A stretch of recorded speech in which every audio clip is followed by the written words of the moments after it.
Le scuse sono arrivate, forse un pochino tardive, però sono arrivate.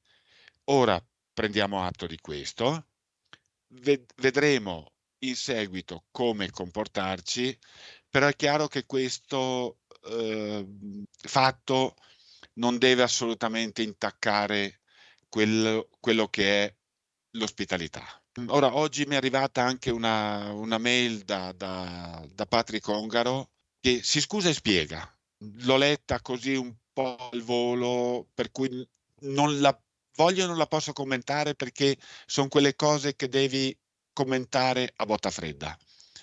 Nei prossimi giorni spero di contattarlo, di parlarci, di capire, di sentire se è stata una reazione così di getto o se c'è qualcos'altro dietro.